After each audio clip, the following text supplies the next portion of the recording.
చూస్ country delight, live better. ఇప్పుడే country delight యాప్ని download చేసుకోండి.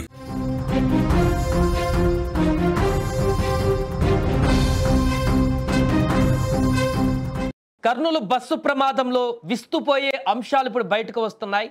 ప్రమాదం జరిగినటువంటి సమయంలో అక్కడ డ్రైవర్ వ్యవహరించినటువంటి శైలి, ఆయన అక్కడ తీసుకున్నటువంటి నిర్ణయాలే బస్సులో ఉన్నటువంటి అనేక మంది ప్రాణాలు పోవడానికి కారణంగా మారాయా అనే ప్రశ్న ఉత్పన్నమవుతుంది. మొదటిది ఒకటి, ఫస్ట్ ఆఫ్ ఆల్ యాక్సిడెంట్ చేయడమే తప్పు చేశాడు డ్రైవర్. ఎదురుగా వెళ్తున్నటువంటి బైక్ని గుద్దేసి ఆ బైక్ మీద వెళ్తున్నటువంటి అతను కూడా చంపేశాడు. మొదట తప్పు డ్రైవర్ అక్కడ చేశాడు. అయితే ఆ ప్రమాదం తర్వాత వెంటనే బస్సులో ఉన్నటువంటి వారిని అలర్ట్ చేయాల్సింది పోయి, ఎలాగే యాక్సిడెంట్ అయింది కదా, గుద్దేశాను కదా, టైర్ల కింద ఆ వ్యక్తి బైకర్ పడిపోయాడు, అతన్ని కాపాడదామని ఇంటెన్షన్ కూడా లేదు. అలాగే ఆగుతూ ఎవరైనా కొట్టేస్తారేమో, తన పైన దాడి చేస్తారు అన్నటువంటి భయంతో ఆ బైక్ తోటి అలాగే బస్సు 300 మీటర్ల పాటు లాగేసుకుంటూ వెళ్ళిపోయాడు. డాష్ ఇవ్వగానే వెంటనే ఆగినా కూడా ఇంత ప్రమాదం జరగకపోయేది కావచ్చు. డాష్ ఇచ్చిన తర్వాత టైర్ కింద ఇరుక్కుపోయిన తర్వాత బండిని అలాగే 300 మీటర్ల పాటు లాక్కు వెళ్ళడంతో ఈ ప్రమాదం జరిగింది. రెండవ తప్పు ఇక్కడ చేశాడు. మొదటి యాక్సిడెంట్, రెండవది యాక్సిడెంట్ అయినాక కూడా ఆగకుండా దాన్ని ఇంకా అలాగే గుద్దేశం కదా వెళ్ళిపోదాం సీదా అని చెప్పేసి బలవంతంగా వెళ్ళిపోయే ప్రయత్నం చేశాడు. బట్ అది ముందు క్యాబిన్ కింద బైక్ ఇరుక్కుపోయింది. ఆ ఇరుక్కుపోయిన క్యాబిన్ 300 మీటర్లు అలాగే బస్సు రూడ్గా వెళ్ళడంతో ఆ మంటలు రోడ్డుకు ర్యాపిడ్ వచ్చి ఆ మంటలు ఎగిసిపడి బైక్లో ఉన్నటువంటి ఫ్యూయల్ బయటకు వచ్చి అది బస్ క్యాబిన్ వరకు అంటే ఒక్కసారిగా అగ్ని ప్రమాదంగా మారింది.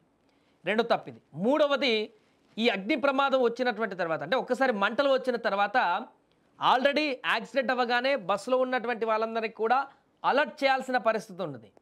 మంటలు వచ్చిన తర్వాత డ్రైవర్ వెంటనే అరవడమో కేకలు వేయడమో లేకుంటే వెనక ఉన్న వాళ్ళందరికీ ఇంకెవరైనా పడుకున్న వాళ్ళు ఉంటే వారిని లేచేటువంటి విధంగా పక్కన కో డ్రైవర్ ఉన్నాడు, అతన్ని లోపలికి పంపించి అందరూ లేవండి, దిగండి, పారిపోండి అని చెప్పేసి ఏదైనా హింట్ ఇచ్చినా కూడా లోపల ఎక్కడో పడుకున్నటువంటి వాళ్ళు తప్పించుకోవడానికి ఆప్షన్ ఉండేది. వారికి ఏం జరిగిందో తెలిసి ఉండేది. ఎందుకంటే డీప్ స్లీప్లో ఉన్నారు. అది మిడ్ నైట్ కాబట్టి, గాఢ నిద్రలో ఉండేటువంటి 3 గంటల సమయం కాబట్టి ఖచ్చితంగా వారంత ఈజీగా తేరుకునే పరిస్థితి ఉండదు. సెకండ్ల వ్యవధిలో సౌండ్ వచ్చినా అదేమో జరిగిందని చెప్పేసి అనుకున్నా కూడా అంత భారీ నిద్రలో, గాఢ నిద్రలో ఏం జరిగిందో అనేది వాళ్ళకి ఇంకా పాల్పోదు కొన్ని సెకండ్ల పాటు. అలాంటప్పుడు అప్రమత్తం చేయాల్సినటువంటి డ్రైవర్లే ఇక్కడ వారి ప్రాణాన్ని రక్షించుకునేందుకు వారి స్వార్థపు బుద్ధితోటి వెనక 40 మంది ప్యాసింజర్లు మనల్ని నమ్ముకొని ఉన్నారు, అందరూ పడుకున్నారు, నిద్రపోయారు అనేటువంటి విషయాన్ని మరిచి యాక్సిడెంట్ చేశాడు, ఒకరిని చంపేశాడు బైకర్ని. రెండోది, ఏమైనా పర్వాలేదు మనం తప్పించుకోవాలి ఇక్కడి నుంచి అనేటువంటి కోణంతో ఆ బండిని అలానే రాసుకుంటూ ముందుకు వెళ్ళాడు. అది బెడ్స్ కొట్టి మంటలు వచ్చి బస్సుకు అంటుకున్న సందర్భంలో కూడా తన ప్రాణం రక్షించుకోవాలి, ఇక్కడ మిగతా వాళ్ళు ఎక్కడిపైనా పర్వాలేదని చెప్పేసి తన డ్రైవర్ పక్కన ఉన్నటువంటి విండో డోర్ని తెరుచుకొని కో డ్రైవర్ చెప్పాడంట, నువ్వు కూడా దూకని చెప్పేసి. ఆ విండో డోర్ని తెరుచుకొని బస్సు ముందు డ్రైవర్ డోర్ని మంటలు రాగానే దూకి తప్పించుకొని పారిపోయాడు. ఆయన సేఫ్, అందరు చనిపోయారు కదా. ఆ మంటలు వచ్చింది ఆయనకొక్కరికే తెలుసు. ముందట డ్రైవర్ క్యాబిన్లో ఫస్ట్ మంటలు మొదలయ్యాయి. బైక్ అక్కడ ముందు టైర్ వద్దనే కాలిపోయింది కాబట్టి ఫస్ట్ మంటలు అక్కడే ఎగిసిపడ్డాయి, ముందు డోర్ వద్దనే ఎగిసిపడ్డాయి. ఆ సమయంలోనే కొంత మెచ్యూరిటీగా బిహేవ్ చేసి బస్సు లోపలికి వెళ్ళి అందరినీ లేపి దూకండి అని చెప్పేసి ఆ అద్దాలు, సైడ్కున్న అద్దాలు పలగొట్టి దూకేసినా కూడా ఇంత దారుణమైనటువంటి పరిస్థితి ఉండేది కాదు. ఇంతమంది చనిపోయేవారు కారు. 1-2 మంది ఒకవేళ అప్పటి వరకు ఇంకా స్పీడ్గా మంటలు ఉంటే ఈ ప్రయత్నం చేస్తే 1-2-3 తప్ప ఇంత భారీగా ప్రాణ నష్టం అయితే వచ్చేది కాదంటూ కూడా చెప్తున్నారు. కేవలం డ్రైవర్ తప్పిదం, అతను తీసుకున్నటువంటి నిర్ణయం, అతను చేసినటువంటి ఈ నేరమే ఈరోజు ఇంతమంది ప్రాణాలను బలి తీసుకున్నట్టుగా చెప్తుంది. ఒకవేళ అలా చేసి ఉంటే ఖచ్చితంగా ఈరోజు ఇంతమంది ప్రాణాలైతే బలయ్యేటువంటిది కాదంటూ కూడా చెప్తున్నారు. పూర్తిగా తన వైఫల్యం, డ్రైవర్ చేసినటువంటి తప్పిదం ఇప్పుడు ఇంతమంది ప్రాణాలను బలి తీసుకుంది. ఒక కుటుంబాన్ని మొత్తాన్ని చిదివేసింది. చూస్తున్న ఒక ఫ్యామిలీ దీంట్లో తగలబడిపోయింది. మరికొంతమంది ఉద్యోగాలు చేసేటువంటి వారు తల్లిదండ్రులను దూరం అయిపోయి ఇప్పుడు ఉద్యోగరీత్యా అక్కడ బెంగళూరులో వెళ్తున్నటువంటి వారు కూడా అక్కడ మృతి చెందారు. మహిళలు మృతి చెందారు, యువకులు మృతి చెందారు, అనేక మంది దీంట్లో చనిపోయినటువంటి దుస్థితి. ఈ మధ్యకాలంలో ఎప్పుడు ఇంత భారీ అగ్ని ప్రమాదం బస్సులలో సంభవించలేదు.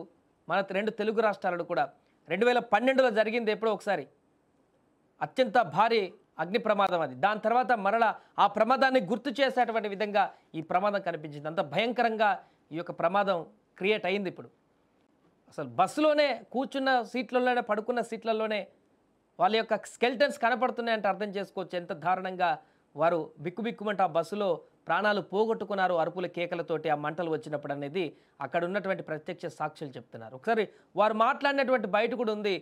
అంటే డ్రైవర్ అప్పుడు ఎలాంటి నిర్ణయం తీసుకున్నాడు, అక్కడ లోపల ఉన్నటువంటి ప్రయాణికులు ఏం చెప్పారు ఈ యొక్క ప్రమాదం జరిగినప్పుడు అనేది ఒకసారి ఆ బయట కూడా చూద్దాం. కష్టపడి బయటకు వచ్చాము. అక్కడే బెంగళూరు వెళ్తాం. మధ్యరాత్రి 2:30 2:40 సంథింగ్ టైంలో ఈ ఆపదం నడిచింది. సో దానిలోన